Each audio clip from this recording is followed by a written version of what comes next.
Você olha para a fiação exposta na sua casa, aquela emenda feita com fita isolante barata e um pedaço de arame que sobrou da obra de 10 anos atrás, e diz para si mesmo que está tudo bem porque funciona. Essa é a mentira que você conta para dormir tranquilo enquanto sua casa é uma bomba relógio de incêndio, esperando apenas um pico de tensão para incinerar tudo o que você ama. Você acredita que a sua capacidade de improvisar, o famoso jeitinho brasileiro, é um superpoder que vai te salvar quando a sociedade colapsar. Mas a física não aceita improviso e a termodinâmica não negocia com a sua criatividade. Deixa eu te pintar uma imagem do que acontece quando essa arrogância encontra a realidade de uma crise sem infraestrutura de apoio. O sistema elétrico falha, não por horas, mas por semanas, e aquela sua gambiarra que segurava o chuveiro ou a bomba d'água derrete, causando um curto que, sem bombeiros para chamar, consome seu abrigo em minutos. Você está na rua, sem teto, sem água e sem comida, tudo porque confiou na sorte e na habilidade de amarrar arame em vez de investir em redundância técnica e segurança real. A indústria de sobrevivência te mentiu, vendendo facas caras e mochilas táticas, enquanto ignorava que o maior inimigo do brasileiro não é um invasor estrangeiro, mas a sua própria cultura de provisoriedade permanente.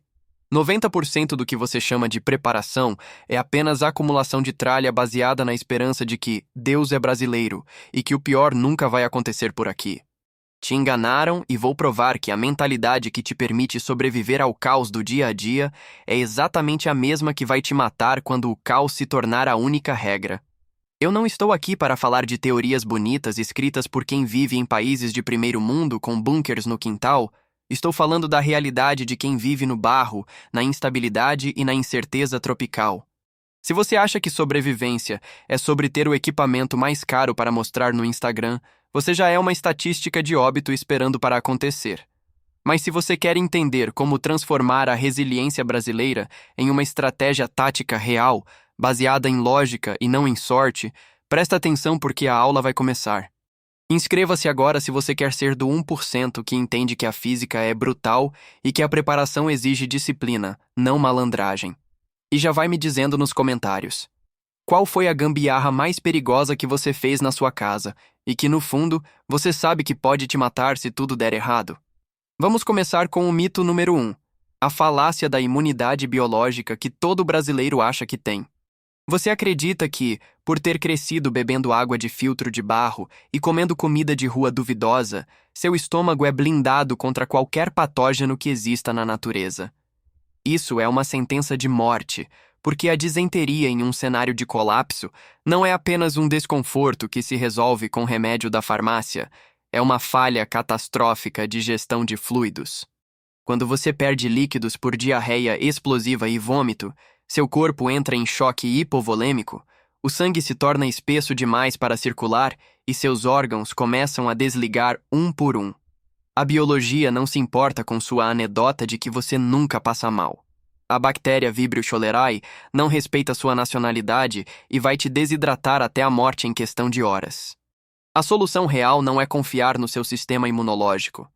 É tratar a água com a paranoia de um químico em um laboratório de risco biológico. Ferver a água não é uma opção, é uma obrigação religiosa. E ter filtros mecânicos redundantes não é luxo. É a única barreira entre você e uma morte humilhante e dolorosa. Se você está contando com a sorte para beber água de um córrego urbano, achando que seu corpo aguenta, você já cometeu 10 erros táticos antes mesmo de encostar o copo na boca. Vamos para o segundo ponto. A ilusão da segurança perimetral, baseada em muros altos e cercas elétricas que dependem da rede pública.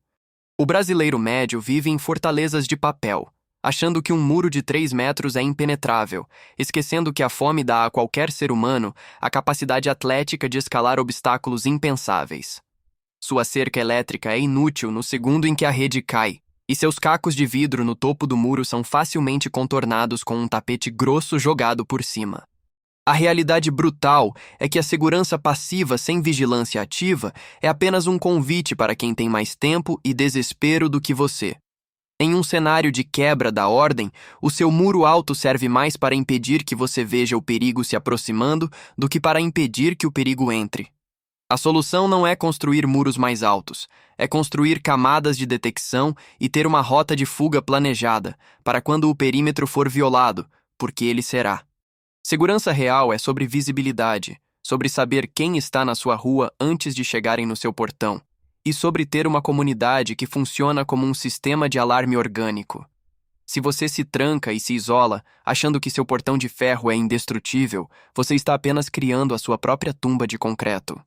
Chegamos ao terceiro vício, a gestão de recursos baseada no depois eu vejo, a incapacidade crônica de planejar para além do próximo pagamento. A inflação histórica nos ensinou a comprar o mês todo de uma vez, mas não nos ensinou a estocar para a escassez real, apenas para a variação de preço. Você tem 5 quilos de arroz e 2 de feijão, o que parece muito, mas em uma família de 4 pessoas, isso é uma contagem regressiva de poucas semanas para a inanição. A termodinâmica do seu corpo exige calorias constantes para manter a temperatura e a função cerebral. Sem combustível, você se torna lento, burro e uma presa fácil. O erro aqui é comprar coisas que você gosta de comer no domingo, em vez de comprar coisas que vão te manter vivo na terça-feira cinzenta do apocalipse. Sua despensa precisa ser uma bateria química de energia armazenada, focada em densidade calórica e validade eterna, não em prazer gastronômico imediato. Se você não tem um sistema de rotação de estoque e sabe exatamente quantas calorias sua família consome por dia, você não está estocando, está apenas brincando de mercadinho. Eu sei o que você está pensando. Mas, capivara, e as armas? Cadê o arsenal tático para me defender dos saqueadores? Deixa eu ser brutalmente honesto com você. Se você não tem água, não tem comida e não tem disciplina de luz e ruído, sua arma só vai servir para entregar seu suprimento para quem for mais tático que você. Armas são ferramentas de último recurso, não varinhas mágicas que resolvem a falta de planejamento logístico ou a desidratação severa. A hierarquia de sobrevivência é clara. Primeiro você garante que não vai morrer de frio ou sede, depois você pensa em como impedir que alguém te mate. Agora, vamos falar sobre a gambiarra como filosofia de vida, o quarto e talvez mais perigoso pilar da mentalidade brasileira. Nós romantizamos a capacidade de consertar coisas com arame e chiclete, chamamos isso de criatividade. Mas na engenharia isso se chama falha estrutural programada. Em uma situação de sobrevivência, a redundância e a solidez são reis. Uma ferramenta que quebra no meio do uso porque foi remendada 3 vezes não é uma ferramenta, é lixo. A física não aplaude seu esforço criativo quando o abrigo desaba sobre sua cabeça durante uma tempestade porque você usou pregos errados e madeira podre. A solução brutal é substituir a mentalidade de quebra-galho pela mentalidade de padrão militar. Se não é robusto, se não tem manutenção, se não é confiável, não entra no seu kit. Você precisa aprender a consertar as coisas da maneira correta, entendendo os princípios de mecânica e materiais, não apenas fazendo uma emenda que dura até a próxima chuva. Se você está usando uma faca de cozinha com cabo solto para processar lenha, você está pedindo para perder um dedo e ganhar uma infecção tetânica. O quinto ponto é a nossa relação com a comunidade, que oscila entre a hospitalidade extrema e a desconfiança total. O brasileiro é ótimo em se juntar para um churrasco, mas péssimo em se organizar para uma patrulha comunitária ou gestão de recursos coletivos. A crença de que cada um por si é a regra final em uma crise é um erro estratégico. Lobos solitários morrem, alcateias sobrevivem, isso é biologia básica. Mas a alcateia precisa ser treinada antes da crise, não durante. Você precisa saber quem na sua rua é médico, quem é mecânico e quem é um problema. A maioria vê isso como paranoia e volta para o Instagram achando que a normalidade é eterna e garantida por decreto divino. Você tem uma escolha agora: ser do 99% que acumula lixo e esperança, ou do 1% que entende princípios e física. Sobreviver não é sobre ser o Rambo, é sobre ser o contador chato que previu o déficit calórico e estocou a quantidade exata de sal e gordura. A história humana é uma história de crises, e a normalidade que vivemos nas últimas décadas é apenas um intervalo de calmaria entre 2 tempestades violentas.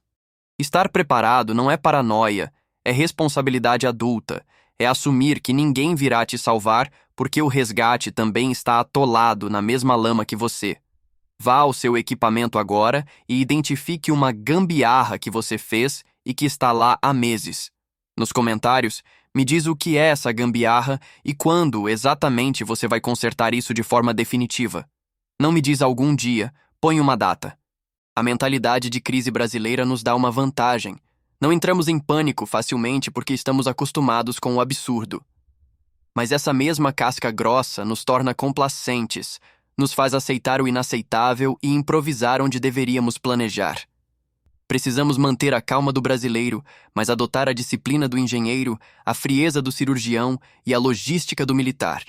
Se esse vídeo abriu seus olhos para a realidade de que seu jeitinho pode ser sua cova, inscreva-se no canal.